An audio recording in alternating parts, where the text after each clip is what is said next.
Ladies and gentlemen, as of today, which is June 4th, 2026, I have officially seen the entire season of From Season 4. I was sent episode 10 a couple days ago. I think it was 2 days ago, and I've since watched it 3 times. So as of this moment, I can now give you my no spoilers, no nonsense sort of review of this. And the way I'm going to do it with no spoilers whatsoever, is I'm going to go down the good, the bad, and the ugly.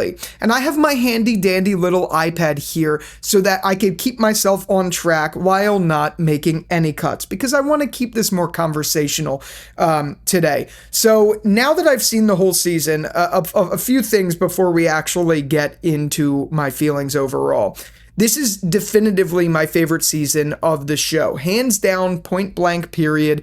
I loved everything about this season. And I know some of you guys, I've seen my comments. I've seen some people saying like, Jerry, you said 6 was going to be really good and I didn't like this or this or this. A couple things. First off, you have to remember that opinions are subjective. I liked 6 more than I liked 5. Personally, that is for me. I liked that. So when I say 5, 6, 7, 8, 9, 10 are straight shots up, I genuinely mean it. You may have a different opinion. All opinions are subjective. What I can and will say though is if you didn't like 6, I would put thousands of dollars down that you will like 7 and that you will love 9 and 10. I could put money down on those things. I didn't mention 8 because I think 8 is a little bit slower paced than 7 and 9. But I loved it. I still think it's a straight shot, and there's some huge moments in there too. So the only reason I'm bringing this up is I want you guys to know that just because I'm saying this doesn't mean you will feel that way. I wholeheartedly liked it. I'm not saying that because I'm paid or anything to say that. I'm not paid to say this. I loved this as a fan. I thought this was a fantastic season. And the reason why is because going forward from here on out, I wholeheartedly mean that we finally get answers to things. 7 is huge, 9 is huge, 10 is huge, even 8 is huge. They all have reveals in them. So I just wanted to address that going forward because I really do wholeheartedly believe you're in a treat going into this back half. So if you've had some issues or you haven't liked certain things, I'm confident that you will feel differently going into this next half. So now we're going to run down the list here. I'm not going to hold back because like I said, there's the bad and the ugly. There are things that I did not like. There are things that I was really not a fan of that I didn't really talk about in my breakdowns. Some things going forward that I wasn't a fan of. And I think it's only fair to be honest about my feelings.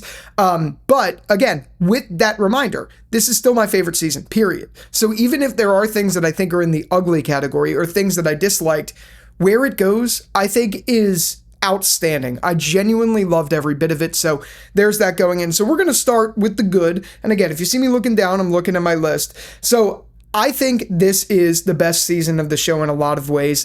And unfortunately, a lot of those ways are going to be for the spoiler version of this video that I will be making after episode 10 drops. So you could look out for that because a lot of what I love, and this could equally be a bad, but a lot of what I love happens in 7 through 10. A lot of it. And even before 10 came out, a lot of it happened in 7 and 9. Like a lot of those big moments that I was like, oh my God, this solidified it as my favorite season. They happened in those episodes. And then 10 was just the icing on the cake. 10 is fucking incredible. So with that, let me just go right into episode 10. I think in terms of scope, episode 10 is one of the biggest episodes that the show has ever done. And it, to me, confidently leads to an end. Like, there is no shadow of a doubt that what you see in episode 10 sets up the end game. Like this, we are in endgame territory. Like I said at the beginning in my 1 through 6 first impressions, but now more than ever, everything that happens this season ends up in a place where it just ends up in a place that really sets up this final story, and it does so in a crazy way. The pace of episode 10 is diabolical. Like it really is. It feels like the only way I could describe it is it feels unlike anything we've ever seen in From before in terms of the way things are shown and presented to us. And there's big moments.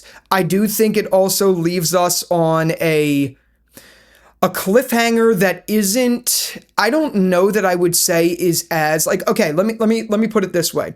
In From season 3, when the Man in Yellow was introduced and we all saw what he did to Jim, it was like, oh my God, what the fuck?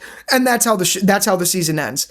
There isn't that, there isn't that sort of like, what the fuck just happened? What? But what it leads up to in the ending, what it comes to at the very end, is going to be generational for us to speculate. And it sucks not being able to be on this level, experiencing it with you guys, and the community in the moment. To that point, I actually think I'm more excited than ever to see YouTube reaction channels react to episode 10, because there are some, I would say episode 10 has some of the most significant major reveals the show has ever done, in a way that is just fun and going to leave us talking, and not in a way where it's like the episode was pretty good, but then the last 3 minutes were like, what the fuck? Like the whole thing is like, what the fuck? And then the ending just further solidifies that. But it's not the same, I didn't get the same knee-jerk reaction that I got, I guess is how I'm wording this, that I got in season 3 that I did in season 4's final episode. I got them just in very different ways, because now oh my God, I am so excited to see what they do with what they did in episode 10, because the whole episode really sets up Endgame. I think the whole season really sets up Endgame, but more specifically, episode 10 really solidifies, okay, we're going there. That's where we're going. It's really good for that. Obviously, I can't go into anything crazier about that, but it does certainly feel different than the rest. It feels very, very just different in a good way, not in a bad way, though I can see some people having their issues with it. I think when I say that, I think there's so much that goes on that things move quick. You know what I mean? So there's a lot of that in the finale, which I didn't think was as much of a problem with episodes 7 through 9. Episode 10, I wouldn't call it a negative. That's why it's still in the good. I wouldn't call it a negative, but there is so much that goes on that's like, what? You know what I mean? So look, you guys are in for a real treat. That is probably the most that I could say without giving anything away about it. But the next thing that I think is a good is this show. There are some moments in this back half, in a lot of these episodes in the back half, where the acting is just top notch. We already knew that the core cast had incredible talent, genuinely incredible talent, but there are some scenes in a lot of these episodes, in 8 in particular, there's a couple, in 9 there's a couple, in 10 there's a couple, 7, all of them, there's at least one moment with one of the core members that is like, oh my God, how does this show not get more award recognition? Because it's just so great. I think to that example, Bullied in episode 6 over Donna's bed was that way. I think that was a wonderful moment. And I think that just continues, and in some ways that we've never seen before. So I think that is a good thing. Again, if you see me looking down, looking at my handy dandy little iPad, and I guess I'll leave it with this for the good.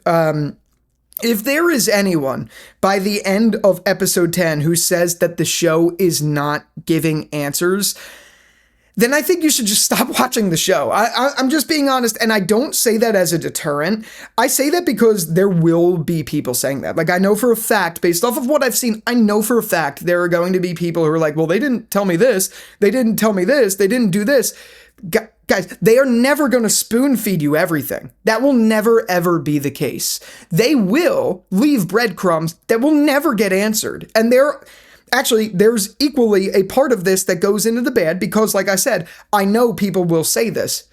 But what I'm getting at is this season did a great job at answering some monumental questions, but there are some things that are still out there that I'm very curious of. Some of those things, yes, I'm disappointed in for sure, but I leave this in the good because I think this show specifically over these last few episodes gave us over, I think 7 to 10 give us some of the biggest, most monumental answers of the show. But like, obviously they're not going to tell us everything. And that's a good thing, because I do not want my show spoon-fed to me. I want the big things that I think we need to see answers to. I think those need to be told to us, obviously. That's the whole point of the show. But like the little things. I'm going to give an example of, I'm not going to say whether something happens with this or not, but it's the first thing that came to my head, because I saw someone in my Discord comments talking about it. Something smaller, like Boyd's ring that he found, that fell, like in Colony House. Do you remember when that fell? Or like a one line of dialogue. Again, I'm just using the Boyd thing as an example. This is not me talking about anything advanced.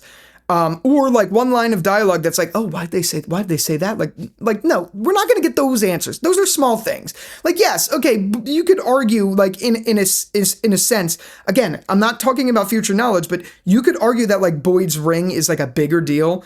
But really, in the grand scheme of everything we as an audience need to know, it's really not.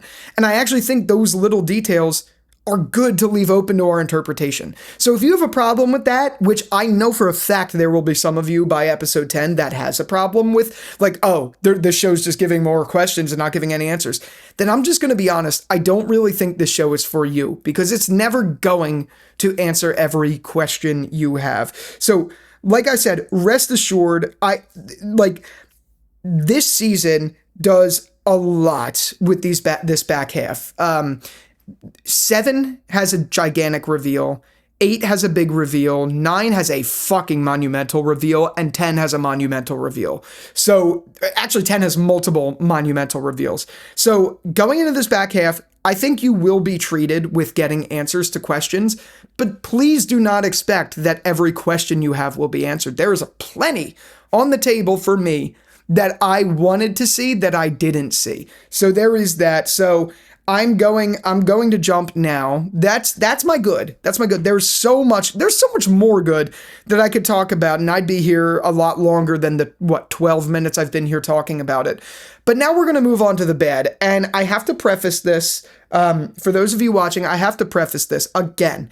This is my favorite season of the show, hands down. So from here on out, we are going to be talking about things that I think were subpar, or things that I wasn't a fan of and was disappointed in, without giving any spoilers away, obviously.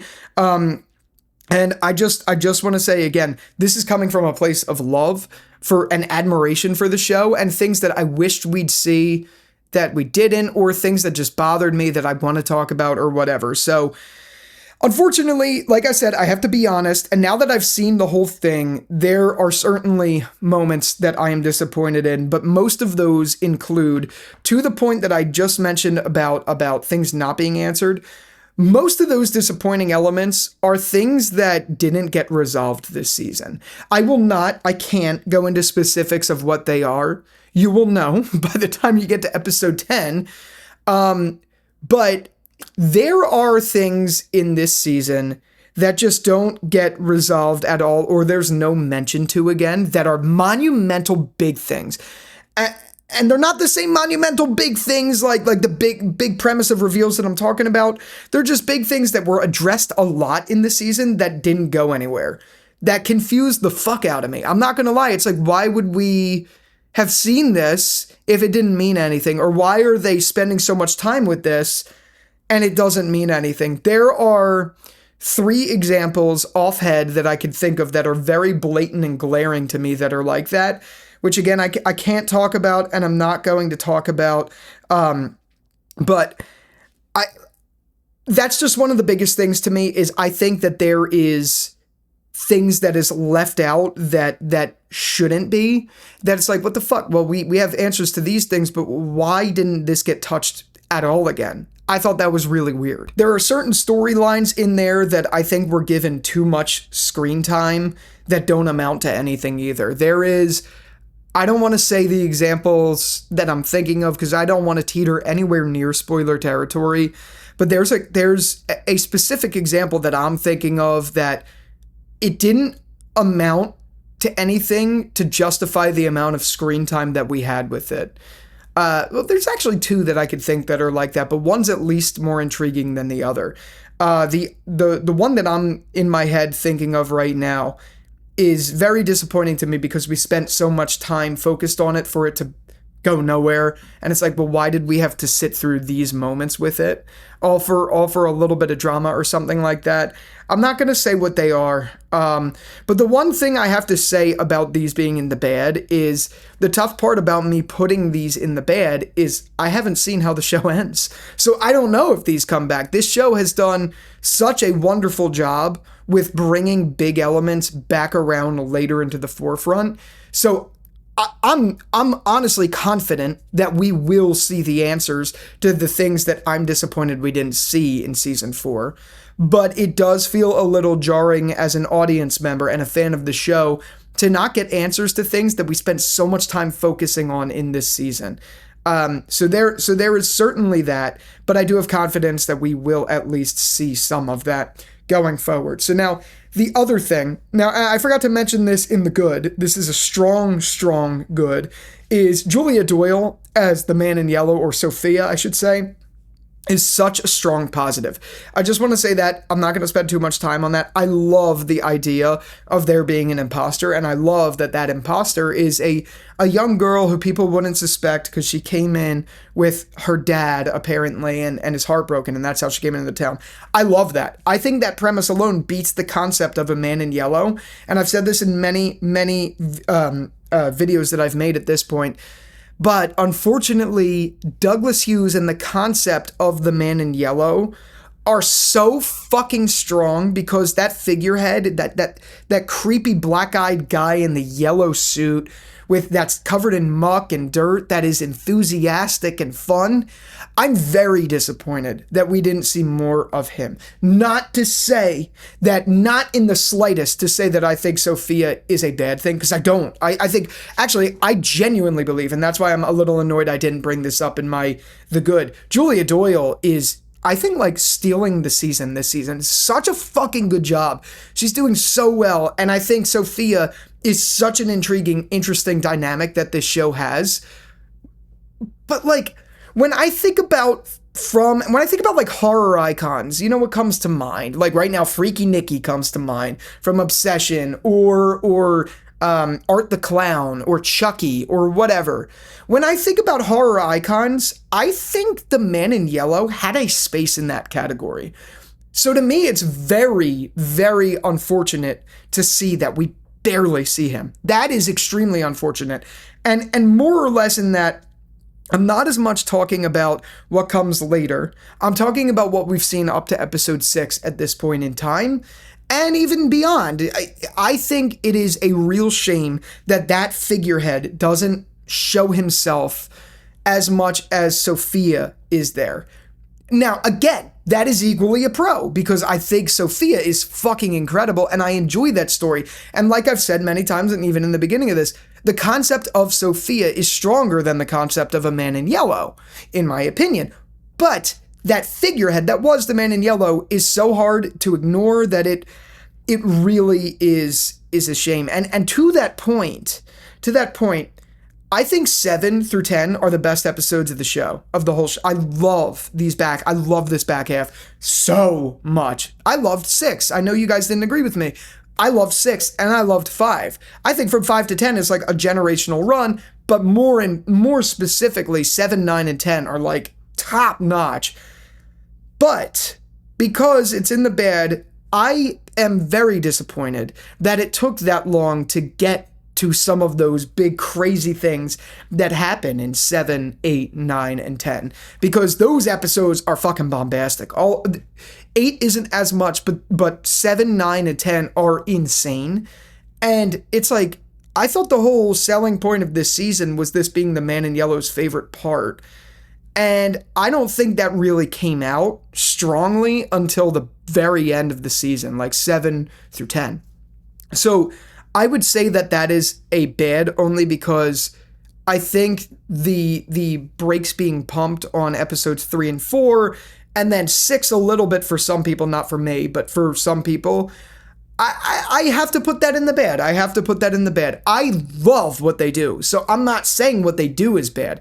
I'm just saying that I'm a little disappointed it took that long in the story to get there. But I will say it pays off. Like, I'll tell you that much. I think what they end up doing with where the story goes pays off for it taking this long.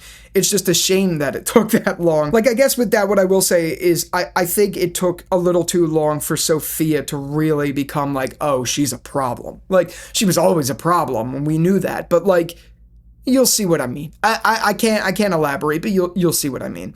And anyway, lastly, we have The Ugly.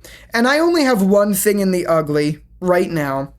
And it actually doesn't have anything at all to do with anything past this point. Because even if there was something that had to do with it, I cannot tell you what that is. And I won't.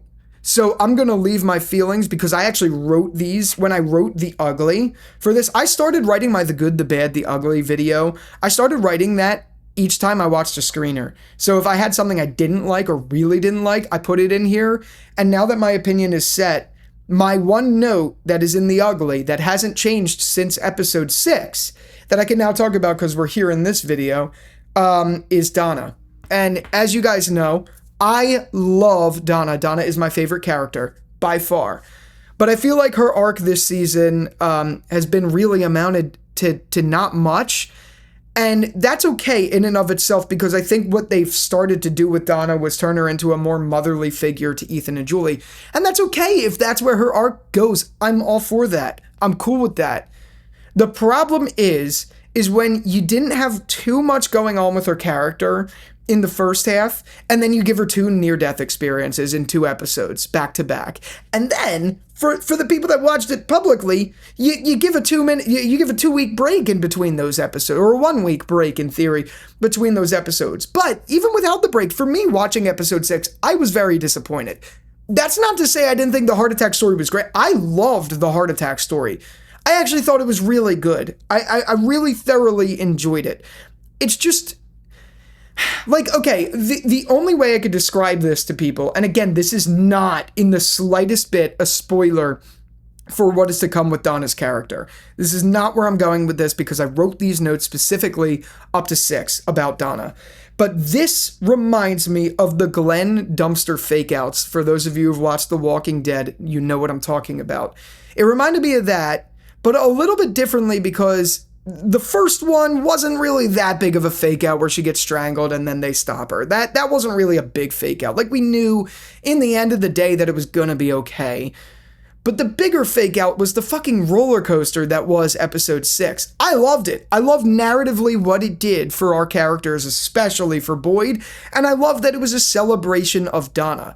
My problem is, when the arc itself has been pretty stable this season with her character, then you give one fake out, then you give another that the whole episode was up, down, up, down, up, down. I thought that was a bit of a turnoff. I'm not gonna lie, that really bothered me. As a huge Donna fan, that really bothered me. But it's a weird mix because, again, I love Donna, and I love that this episode we got to see our characters tell Donna how much she's loved and what it did for Boyd's story. So there is so much good in what it did. But I guess why it's in The Ugly to me is I hate that they used Donna for that story. Again, I won't go into anything further about Donna's character or anything of the sort. I'm not going to do that because these notes they were formulated all around episode 6. So I will just leave it at that I was disappointed with how they handled those 2 back-to-back moments with her. In the moments and what they did for our characters, I am a fan of. But just on its own, for the character arc of Donna, it bothered me. It really did bother me what they did. And I know I'm not alone because I've seen a lot of your comments and a lot of people are like, Jerry, you told me 6 was going to be good, but then this and this. Like, I get it. We all love Donna. No one wants to see her die. Like I said, if Donna dies, I even said this to Liz Saunders when I interviewed her. If Donna dies, we riot. I do genuinely feel that way, but I like what it did. It almost, in a way, I can't say this because it's a spoiler for The Walking Dead, but there is a character death in The Walking Dead that is the worst decision the show ever made. It's actually all over my channel. It's the worst decision the show ever made. But I actually liked it when it was shown on screen. So if this makes any sense, them doing it was the worst decision the show ever did, but narratively, I loved what it did for our characters. That is exactly, well, not exactly, but that is the general premise of how I feel with what happened to Donna back to back. It's not as strong because obviously Donna's still alive, so it's not as strong with Donna where it's like, this is the worst decision they ever made. I don't feel that way. But it was akin to like, dude, what are you doing? Like, why are you doing this back to back? That's how I felt as a fan. I'm glad she is okay. But what bothered me is that on top of the arc she had at that point up to the season. That will always stay in my ugly, even if things change 7 through 10, which I will obviously, I can't spoil anything that happens. But that is such a strong, like, ugh, why'd you do that? That is just, it bothered me. So those are my thoughts. I'm trying to think if I missed anything. There is a ton of other thoughts I have. I am going to do this version of this video with spoilers once I can, but obviously I can't. So yeah, that's my thoughts. And if you've made it all the way to the end, I just want to address this because I've been seeing on my last video, I got a lot of comments about this, and it certainly bothered me. But it bothered me in a way that I feel is very important for me to address. I got a lot of comments on my video about Donna and about how I think the town is farming her that people thought my video was made by AI. And look, there is a sea of AI creators out there, especially in the From landscape and all of that stuff. So for me to see this on my channel is a little, I'm like, damn, like... at first, when I saw this, I was like, damn, like, really? Like, that sucks, because, like, that's not what I do. But then I went and watched my video back, and I fully understand why people thought it. The script was honestly not a good script. It was very mundane, and I know why. And I know why, because people said my script had a lot of, like, AI speak in it and stuff like that. What it really amounts to is whenever I record or go to write my videos, whenever I write my videos, I try to dictate my videos. Like, I try to talk like this into a notes app, and then I, like, edit my video from there. I was traveling when I made this video. I didn't do that, and I wrote I just think it was a very mundane, crappy script, to be honest, but the bigger issue isn't even the script. It's how I delivered that script. I think the script sounds very mundane. I think it sounds robotic. I think it sounds not, I sound AI, like, good. I'm glad. Like, you know what I mean? I don't think I sound like AI, but I do think the way I read it had no life in it, and the way that I read it can easily be misconstrued as being an AI script. And there were a lot of moments people referenced in there, like, it's the way he says, like, the thing of it is, the this, the that. The problem is I'm so used to talking to a camera with no scripts. My breakdowns, what I do is I have a teleprompter here at the camera that I'm at. For those, I put my notes in the teleprompter and I read off of the notes of the scene breakdowns, but those aren't scripted. So those are a little more fluent and easy. But like this video, there's no teleprompter. I've been reading off of an iPad. Most of my videos before From Season 4 were just unscripted, whatever.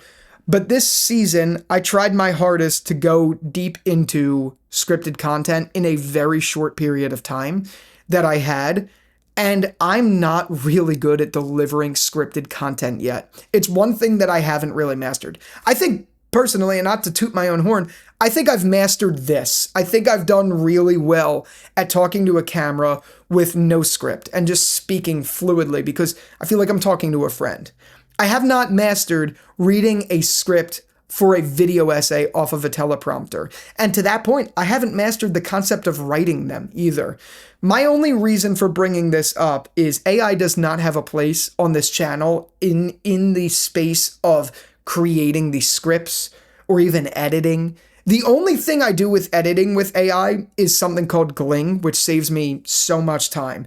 And Gling is a software that if I take pauses in between moments, like if I take a breath or I have a bad take, it'll automatically make the cuts for that so I don't have to go in and spend hours cutting out in post. Gling is a lifesaver. That is not an AI tool that I think ruins creativity or anything like that. But I do think script writing is a prime example of something that does, because it's not coming from the heart. So I didn't think that because I wrote these scripts. So to me, I'm seeing these comments and I'm like, what the fuck? Like, why? What do you mean it sounds like AI? But then I went back and listened, and it sounds like shit. I'm just going to be honest with you. That's how I feel about it. So my only reason for saying this is AI has no place on the creative side of this channel. It does my admin work. It helps me save some time on the cutting of editing, but it has no place on the creative process. It does have places, again, in other spots. I love AI for what it can do administratively. I love it for what it could do in I work in financing. I love what it could do in that business. I think it's great at code. I love those uses for it, but this is real. It's so real, as a matter of fact, that I can't stop this freaking thing from shining on my face. I can't stop it. I didn't know. I'm not re-recording, unfortunately. I'm just not doing it. I don't have a lot of time. But, oh my Lanta, what the fuck is up with that? This is what I love to do, and I don't think there's a space for AI there. I get that criticism, but the only thing I could do is really tell you that I'm going to try my hardest not to let that happen in the future.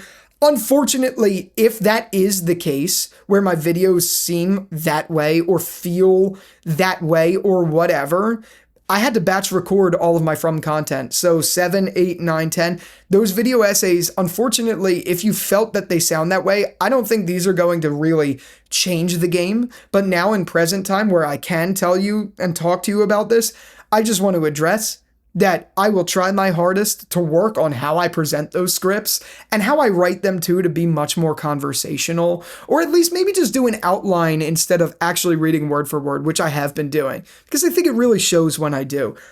So you may not see an immediate change from 7, 8, and 9, not as much 10, but you might not see an immediate change, but just know I see your comments. No, the videos were not scripted by AI. I would never do that. But this was kind of a good wake-up call for me to say I'm not doing well in the way I'm delivering it. I'm not doing well in the way I'm scripting it, because that's the last thing I want on this channel. So I had to address that at the end of this. If you made it to the end of this, comment the illustrious dolphin, because this has been a long spiel. But with all that out of the way, I'd love to hear your thoughts about what you could expect going into the back half of From Season 4. And until the next one, I will talk to you later. Peace out.